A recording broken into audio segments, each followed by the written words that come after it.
Saudara, libur panjang akhir bulan ini berpotensi menimbulkan klaster baru dan juga peningkatan kasus positif corona. Meskipun Presiden Jokowi sudah sejak awal meminta semua pihak untuk mengantisipasinya, tapi berbagai kemungkinan bisa saja terjadi. Belajar dari 2 libur panjang sebelumnya, yakni pada libur 17 Agustus lalu, di mana terjadi lonjakan kasus corona sebesar 58%. Karena adanya libur sejak tanggal 15 hingga 17 Agustus. 2 hari ditambah dengan tanggal merah Sabtu Minggu. Tak berselang lama, libur panjang juga diberlakukan pada tanggal 20 hingga 23 Agustus.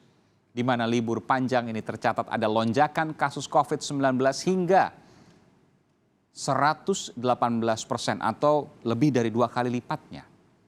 Sementara itu, mengantisipasi terjadinya lonjakan kasus di daerah yang menjadi tujuan wisata, pemerintah Jawa Barat memberlakukan status siaga 1.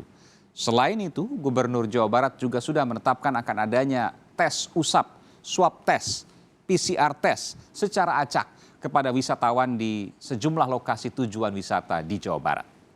Bagaimana langkah pemerintah daerah lainnya mengantisipasi terjadinya potensi lonjakan kasus corona, khususnya setelah libur panjang, biasanya 2 pekan setelah libur panjang?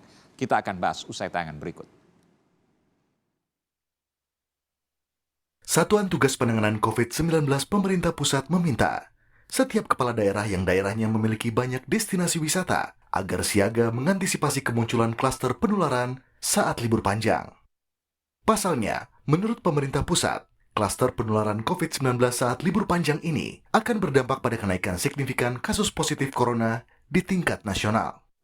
Untuk daerah-daerah destinasi wisata dari data yang telah kami sampaikan, kami mohon kesiapsiagaannya untuk mengantisipasi timbulnya klaster libur panjang. Bagi masyarakat, kami himbau dengan sangat untuk berlibur di rumah saja apabila tidak perlu keluar rumah. Libur panjang telah terbukti berdampak pada kenaikan kasus positif di tingkat nasional. Jadi dampaknya tidak hanya di daerah, tapi terlihat dampaknya di tingkat nasional. Hal ini dipicu karena terjadinya kerumunan di berbagai lokasi yang dikunjungi masyarakat selama masa liburan, serta ketidakpatuhan masyarakat pada protokol kesehatan. Gubernur DKI Jakarta Anies Baswedan mengungkap, dirinya tidak bisa mengambil kebijakan lain selain mengikuti kebijakan pemerintah pusat yang memperbolehkan masyarakat berwisata saat libur panjang. Kini pihaknya hanya bisa ikut mengantisipasi semua dampak yang mungkin muncul bagi masyarakat saat berwisata dan berlibur di tengah pandemi COVID-19.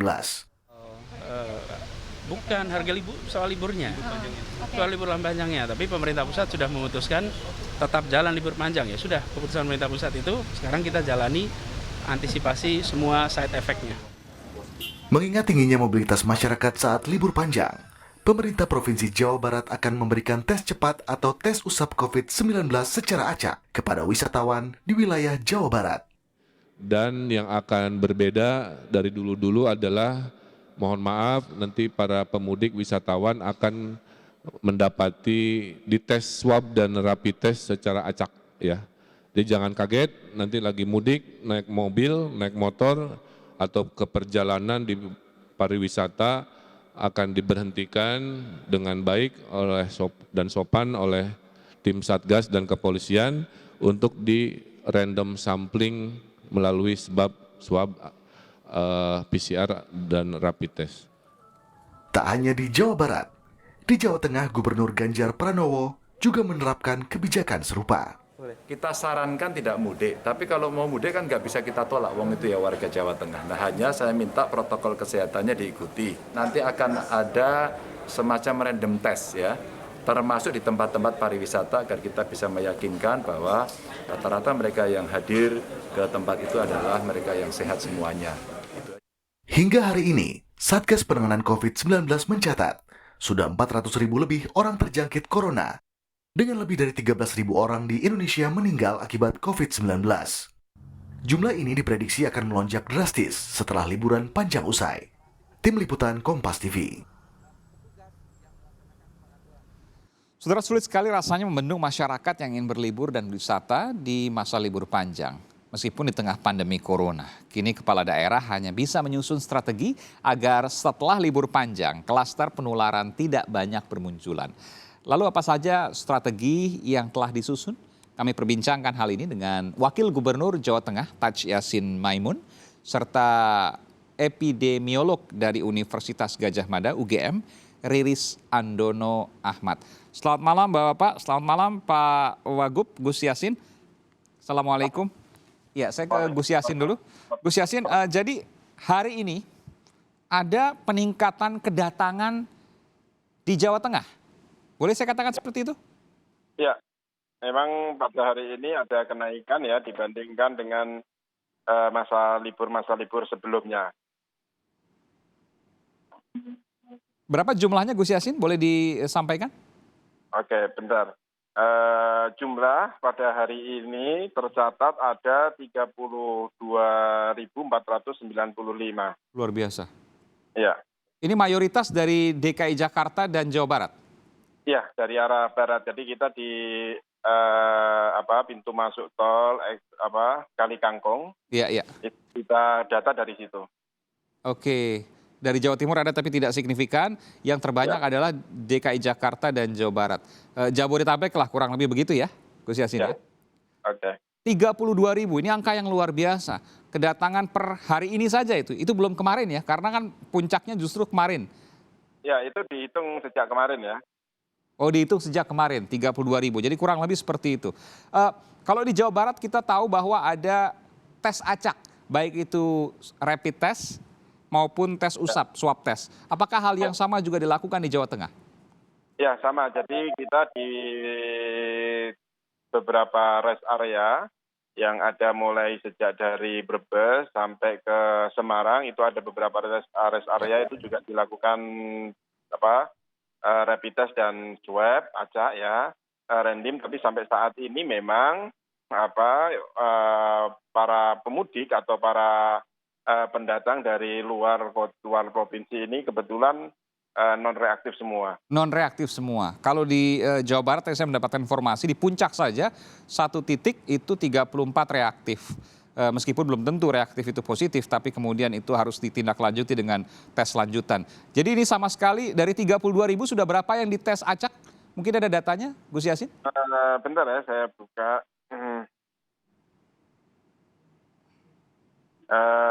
Sudah ada sekitar bentar ya, saya coba. Ada mungkin 1% atau kalau 10%? Tapi kalau 1%. 1% lebih ya? Artinya kalau 32.000, 1%-nya itu 3.200. Mohon maaf, 320. Lebih ya dari situ ya? Ya, lebih. Lebih. Jadi sekitar berapa? 10% ada? Kurang lebih ya. Oke, baik. Sekitar 3.000 orang yang kemudian di tes usap. Semuanya non reaktif? Ya, semua non reaktif kebetulan. Luar biasa ini. Semuanya non reaktif. Ya, bersyukur.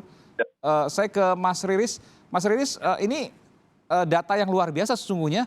Di tes acak, ada yang tes usap, ada yang rapid test. Oh, ini rapid test semua ya, Gus Yassin ya? Karena reaktif dan non reaktif. Ya. Baik, tes rapid semua. Ini 100% non reaktif dari sekitar 10% yang datang. Ini luar biasa sesungguhnya.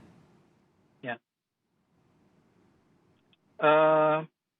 Halo. Silakan Mas Riris. Ya sebenarnya karena memang prevalensi COVID di Indonesia itu masih cukup rendah. Kalau lihat dari beberapa survei yang ada, misalnya yang terakhir oleh UI itu di populasi baru sekitar 4%-an. Jadi sebenarnya masih banyak orang yang memang tidak nggak kenapa-napa, sehat gitu ya? Iya, maksudnya belum terinfeksi lah. Jadi mobilitas itu ada, kalaupun ada ya tidak banyak sekali. Cuman memang dengan mobilitas, ketika ada orang yang positif ikut bepergian, dia akan punya potensi menyebarkan ke berbagai tempat. Resikonya di situ. Oke, satu orang saja itu luar biasa. Bisa berapa dari satu orang itu kemudian menyebarkan? Tergantung eventnya ya. Kalau kita kan kenal ada parameter VDJ, ventilasi, durasi dan jarak. Jadi kalau ada event yang di tempat yang tertutup dengan durasi yang lama, jaraknya dekat, ya itu bisa menyebabkan penularan yang sangat besar. Tapi kalau di tempat yang terbuka, mungkin itu menjadi lebih kecil.